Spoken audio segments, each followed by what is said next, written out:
Welcome. For you today, I have a treasure of a book. This one is called Before She Was Harriet by Lesa Cline-Ransome, illustrated by James Ransome.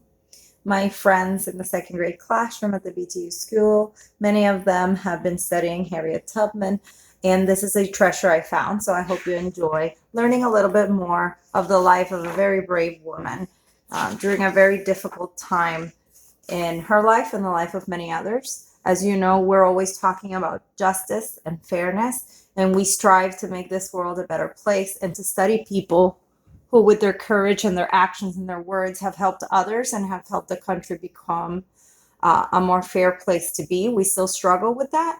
So we all need to take part in educating everybody and making sure that our actions match our words and trying to make the life that we want to live in this world to be a better life for everyone. So here with you now, let's learn a little bit more about this amazing person, Harriet Tubman. Here she sits, an old woman, tired and worn, her legs stiff, her back achy. But before wrinkles formed and her eyes failed, before she reached her twilight years, she could walk for miles and see clearly under a sky lit only with stars. Before she was an old woman, she was a suffragist, a voice for women who had none. Women didn't have a voice in their marriages. They didn't have a voice in the courts. They didn't have a voice in voting booths. They were not allowed to vote. Before her voice became soft and raspy, it was loud and angry, rising above injustice. So the suffragist movement, they wanted to fight. The suffrage was about women's rights.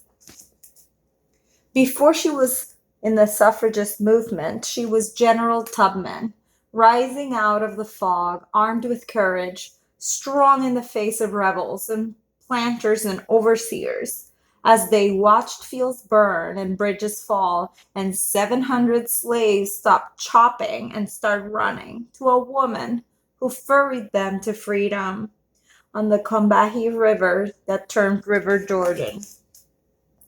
Before she was General Tubman, she was a Union spy, carrying secrets across battlefields to soldiers fighting in the Civil War for President Lincoln to end slavery.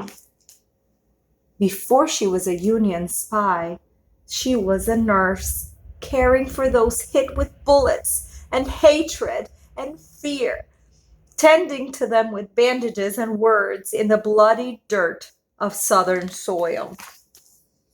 Before she was a nurse, she was Aunt Harriet, daughter of Ben and Rit, who helped her parents flee their master and find their way through the woods and streams to the safety of Canada and a new home in the north.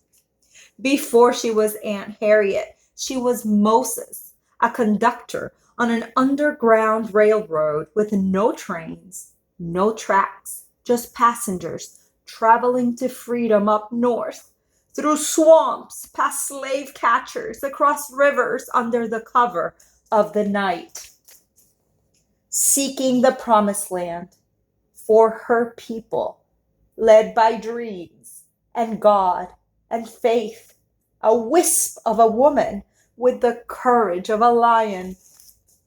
Before she was Moses, she was Minty of Maryland, of one slave owner, and then other slave owners who worked her and punished her with lashes, broke her back, but did not break her spirit. Before she was Minty, she was Araminta, a young girl taught by her father to read the woods and the stars at night, readying for the day that she would leave behind slavery, along with her name, and pick a new one, Harriet. And remember her days as a suffragist, as a general, as a spy, as a nurse, as Aunt Harriet and Moses, and as a conductor. As Minty, as Araminta, who dreamed of living long enough to one day be old and stiff and achy, tired and worn and wrinkled and free.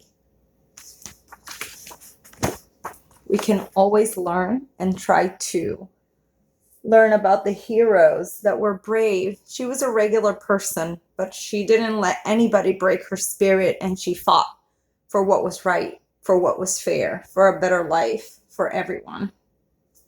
And that's what we all need to learn and do. Have a great day.